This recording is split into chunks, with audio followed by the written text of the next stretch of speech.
स्वागत है आपका हमारे YouTube चैनल पर। दोस्तों, आज की जो हमारी वीडियो होने वाली है क्लोथ बिजनेस से रिलेटेड, यानी कि क्लोथ्स बिजनेस स्टार्ट करने से पहले आपको किन चीजों को ध्यान रखना चाहिए, आज मैं आपको इस वीडियो में बताने वाली हूँ।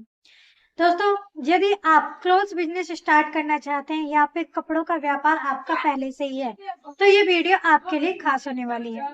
लेकिन उससे पहले यदि आपने हमारी वीडियो को लाइक नहीं किया है तो लाइक कर दें और चैनल को सब्सक्राइब कर दें। देखिए दोस्तों, यदि आप कपड़े का बिजनेस स्टार्ट करना चाहते हैं, दुकान या शोरूम खोलना चाहते हैं, तो आपको कुछ चीजों का ध्यान रखना पड़ेगा। जब आपने सोच ही लिया है बिजनेस स्टार्ट करने का, तो थोड़ी बहुत मेहनत तो आपको उस बिजनेस के लिए करनी ही पड़ेगी। कोई भी छोटा बड़ा बिजनेस हो, शुरुआती दिनों में तो मेहनत करनी ही पड़ती है। अब मैं आपको कुछ पॉइंट्स बताऊंगी। यदि आप अपना कपड़े का बिजनेस शुरू करते हैं तो वो पॉइंट्स आपके लिए इम्पोर्टेंट होंगे। इन पॉइंट्स के जरिए आपके बिजनेस में अच्छी ग्रोथ होगी। दोस्तों, मैं बिजनेस को हर वीडियो में सरल भाषा में बताती हूँ जिससे कि आपको अच्छे से समझ आ जाए। यदि आपका फिर भी कोई डाउट रह जाता है तो आप मुझे कमेंट करके बता सकते हैं।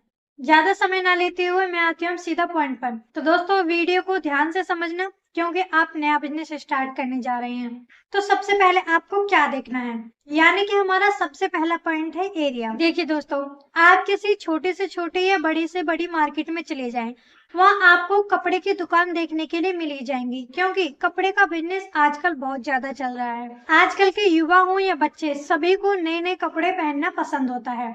यदि आप इस बिजनेस को स्टार्ट करते हैं तो जान लीजिए इस बिजनेस में प्रॉफिट बहुत ज्यादा है। दोस्तों, कपड़ों की दुकान ओपन करने के लिए बेहद जरूरी है एरिया, यानी कि अच्छी लोकेशन चयन करना।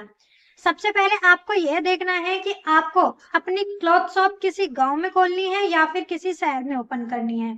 यदि आप गांव में दुकान खोलना चाहते हैं तो आपको उसी हिसाब से दुकान में सामान भरना पड़ेगा, क्योंकि गांव के लोग ब्रांडेड कपड़े बहुत कम पहनना पसंद करते हैं। गांव में रहने वाले लोग टेलर से सिलवाकर कपड़े पहनना पसंद करते हैं। तो आप गांव में ज्यादा ब्रांडेड और ज्यादा महंगे कपड़े बेच भी नहीं सकते, इसलिए आपको उसी हिसाब से अपनी दुकान में सामान भरना पड़ेगा। अगर बात करें शहर की, तो शहर में ज्यादातर लोग ब्रांडेड कपड़े पहनना पसंद करते हैं। तो आप जिस भी एरिया में अपनी लोकेशन चुने, यदि आप गांव में अपनी लोकेशन चुन के अपना बिजनेस स्टार्ट करना चाहते हैं तो आपको उसी हिसाब से अपनी दुकान में कपड़े ऐड करने होंगे।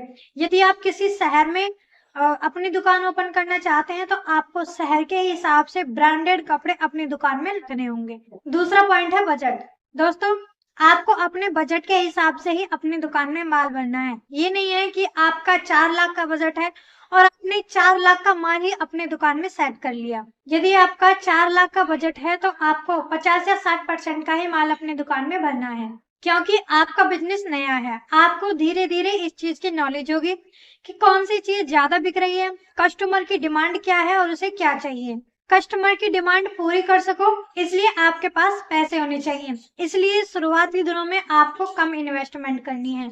अगर आप एक साथ ही पैसा इन्वेस्ट कर देंगे तो कस्टमर की डिमांड कहाँ से पूरी करेंगे, इसलिए कभी भी एक साथ सारा पैसा इन्वेस्ट नहीं करना चाहिए। तीसरा पॉइंट जो होने वाला है वो बहुत ही इम्पोर्टेंट होने वाला है आप लोगों के लिए। इसको जानने से पहले यदि अभी तक आप लोगों ने हमारे चैनल को सब्सक्राइब नहीं किया है तो चैनल को सब्सक्राइब कर लें और साथ ही साथ बेल आइकन को प्रेस कर दें ताकि ऐसे ही काम की वीडियो आपके पास तक पहुंच सके। तो तीसरा पॉइंट है वायराइट। अब आप ये सोच रहे होंगे व्हाट इज वायराइट, वायराइट क्या होता है। वायराइट होलसेलर और मैन्युफैक्चरर। यदि आप कपड़े का काम कर रहे हैं या फिर करने की सोच रहे हैं तो आपको माल सही होलसेलर या फिर डायरेक्ट मैन्युफैक्चरर से ही खरीदना है।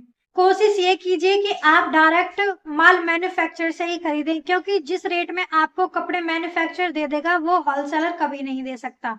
आपको सही की पहचान कैसे करनी है, सबसे पहले तो आपको पक्के बिल पर ही सामान खरीदना है, क्योंकि कई बार ऐसा होता है कि लोगों को इस चीज की नॉलेज होती नहीं है और वो माल खरीदने के लिए चले जाते हैं। तो ज्यादातर होलसेलर इसी चीज का फायदा उठाकर कुछ चीजों में गड़बड़ कर देते हैं। वो आपको ऐसा माल दे देंगे जो 1 साल से बिक नहीं रहा है या फिर उनके पास काफी दिनों से पड़ा हुआ है, जो आउट ऑफ फैशन हो चुका है, और वो माल आप सस्ते के चक्कर में ले आए तो ध्यान रखिए वो माल आपका भी नहीं बिकेगा, क्योंकि वो आउट ऑफ फैशन हो चुका होगा। तो इन चीजों का आपको ध्यान ज्यादा रखना है। आप जिस भी होलसेलर या मैन्युफैक्चरर से माल खरीदें, सबसे पहले उससे यह जानकारी ले लें कि यदि उसके कपड़े में कोई कमी निकल आती है, कलर से रिलेटेड या फिर कटा-फटा निकल आता है, तो वो उस माल को वापस करेगा या नहीं। यदि मैन्युफैक्चरर या होलसेलर उस माल को वापस करने के लिए बोलता है, तो आप उससे माल खरीद सकते हैं। अगर वो मना कर देता है कि हम वापस नहीं लेंगे, अगर कपड़े में कोई कमी निकल आती है, तो आपको उससे माल नहीं लेना। यदि उसके माल में कोई कमी निकल आई, तो आप उसे चेंज कर सकते हैं। अगर वो चेंज नहीं करेगा, तो आप उस सामान को जो खराब होगा, जिसमें कलर से रिलेटेड कोई कमी होगी या फिर कटा-फटा निकलेगा, कस्टमर तो उसे लेगा नहीं, तो फिर आप कहाँ चेंज करेंगे? इसमें आपका ही घाटा होगा। इसलिए ये चीजें उससे पहले ही कंफर्म कर लें कि अगर किसी कपड़े में या फिर पूरे माल में किसी भी छोटा-मोटा कोई कमी निकल आती है, तो वो उसे चेंज कर लेगा या नहीं।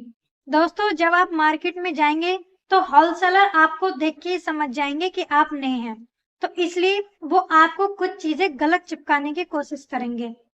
हो सकता है आपको वो ऐसा माल दे दें जो उनके पास बिक ही ना रहा हो। तो इन चीजों से आपको सावधान रहना है और इन बातों को ध्यान में रखना है।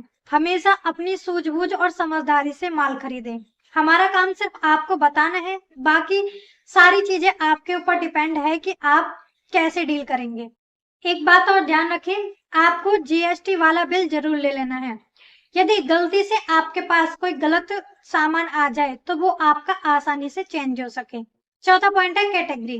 देखिए दोस्तों, ये तो आपके लोकेशन के ऊपर भी डिपेंड करता है, लेकिन फिर भी यदि आप मेरी माने तो आपको सिर्फ एक कैटेगरी का माल ही अपने पास अवेलेबल रखना चाहिए, जैसे मेंस वियर, लेडीज वियर या फिर किड्स वियर। इससे क्या होगा? इससे आपकी सेल अच्छी होगी और साथ ही साथ आपकी दुकान की, आपके बिजनेस की पॉपुलैरिटी बढ़ेगी। पांचवा पॉइंट है फेस टू कंपटीशन प्रॉब्लम्स, यानी कि आपको कंपटीशन को कैसे फेस करना है। जैसे कि मैंने पहले ही आप लोगों को बताया कि आपको सिर्फ अपनी दुकान में एक ही कैटेगरी का माल रखना है। अब आप ये सोच रहे होंगे कि एक ही कैटेगरी का क्यों, सभी कैटेगरी का माल हम अपने पास अवेलेबल क्यों नहीं रख सकते। अब एक एग्जाम्पल के थ्रू समझते हैं। मान लीजिए आपके पास अपनी शॉप ओपन करने के लिए, मतलब उसमें माल भरने के लिए 3 लाख रुपए हैं। अगर आप 3 लाख रुपए में सभी कैटेगरी का माल लाएंगे, तो 3 लाख रुपए में आप कम से भी कम माल परचेस कर पाएंगे, क्योंकि 3 लाख में 30 वैरायटी आएंगी। जैसे कि 10 वैरायटी किड्स की, 10 वैरायटी लेडीज की और 10 वैरायटी मेंस वेयर की। अब आपके पास कोई कस्टमर आया, उसे आपसे एक जोड़ी कपड़े लेने हैं, उसने किड्स क्लॉथ्स की डिमांड की, लेकिन आपके पास तो 10 वैरायटी है, आपने 10 की 10 वैरायटी उसे दिखा दी। अब हो सकता है उसे एक भी उन 10 वैरायटी में से एक भी पसंद ना आए, तो आप क्या करेंगे?